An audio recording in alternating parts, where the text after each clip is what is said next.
कहा जाता है कि जो विश्वास है उससे बढ़कर कोई चीज़ नहीं होती है। चाहे कोई भी रिश्ता हो, वो विश्वास से ही तो चलता है और विश्वास करना भी चाहिए। लेकिन कई बार हम लोग किसी पर अंधा विश्वास कर लेते हैं और वो जो अंधा विश्वास है वो बहुत ही ज़्यादा खतरनाक साबित होता है। आज जो मैं आपको कहानी बताने वाली हूँ, इसमें भी कुछ ऐसा ही होता है। इसमें बहुत ही ज़्यादा अंधा विश्वास किया जाता है और फिर एक लड़की की जान चली जाती है। एक विश्वास ही एक लड़की की जान ले लेता है। आज की जो कहानी है बहुत ही ज़्यादा हैरान करने वाली कहानी है। नमस्कार, आदाब, सत श्री अकाल। मैं हूं नंदिनी यादव। आज जो मैं आपको घटना सुनाने वाली हूँ, इस घटना की शुरुआत होती है दिल्ली से, जहाँ पर एक परिवार रहा करता था और उसी परिवार में एक लड़की थी जिसका नाम आरजू चौहान था। जो आरजू चौहान थी वो सेकंड ईयर की स्टूडेंट थी और वो लक्ष्मीबाई कॉलेज में पढ़ा करती थी। जो आरजू थी वो हमेशा की तरह आज भी कॉलेज जाती है, लेकिन आज वो हमेशा की तरह लौट कर नहीं आती है। जो आरजू थी वो हमेशा 2 बजे अपने घर आ जाती थी, कभी वो 3 बजे आती थी, लेकिन इससे लेट तो वो कभी नहीं होती थी। लेकिन आज शाम को 5 बज चुके थे, लेकिन वो अभी भी घर नहीं आती है। उसकी जो माँ थी वो आरजू को फ़ोन करती है, लेकिन उसका जो मोबाइल फ़ोन था वो बंद आ रहा था। अब जो आरजू की माँ थी वो बहुत परेशान हो जाती है कि ना ही तो वो अभी घर आई है, ना ही उसका मोबाइल मिल रहा है। तो उसके जो पापा थे वो उन्हें बताती है। तो वो कहते हैं कि हो सकता है किसी दोस्तों के पास रुक गई होगी, अभी इतनी छोटी सी बच्ची तो है नहीं कि वो खो जाएगी।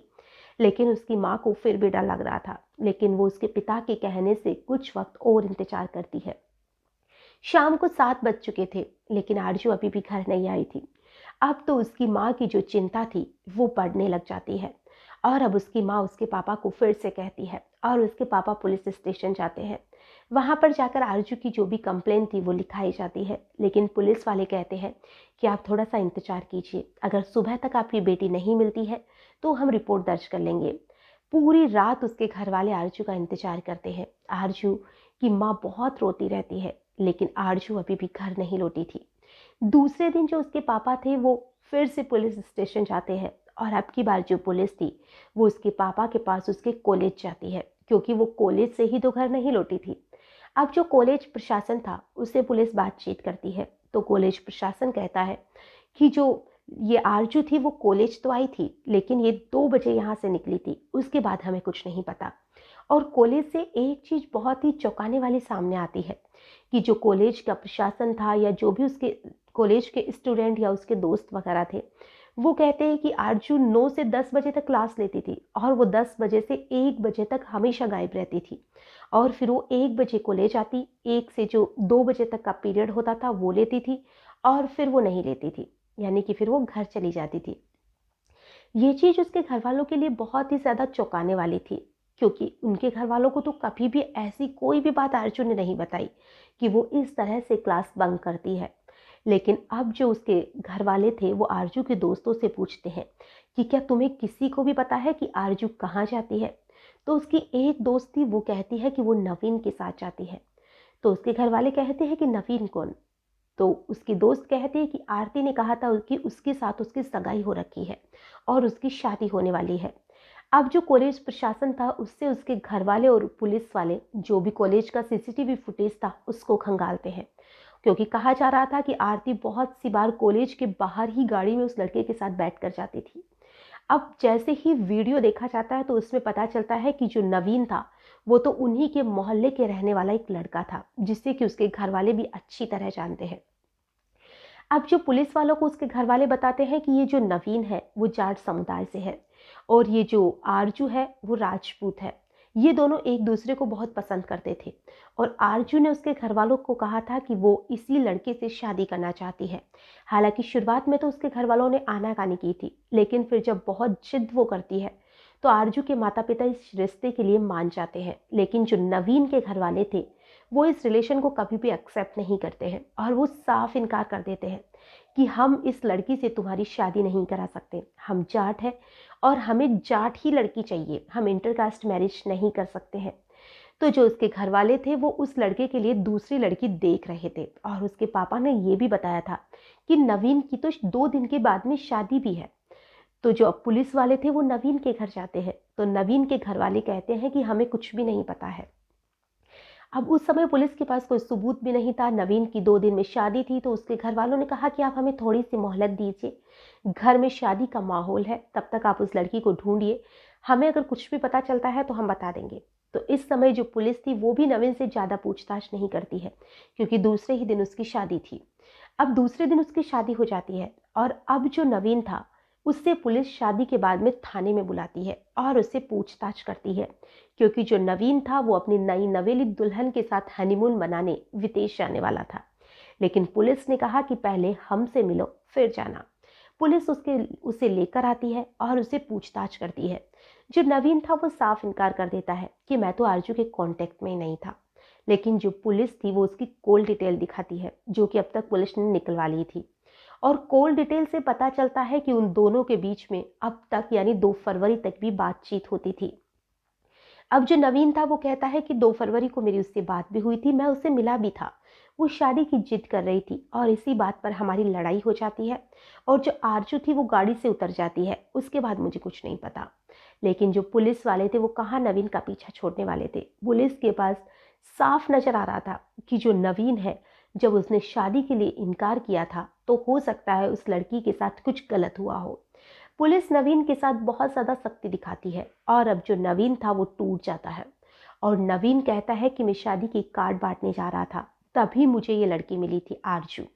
आरजू से हालांकि उसकी बातचीत होती थी। आरजू ने कहा था कि वो आखिरी बार उससे मिलना चाहती है, और इसलिए नवीन उससे मिल भी लेता है। आरजू को उस लड़के पर बहुत ज़्यादा विश्वास था।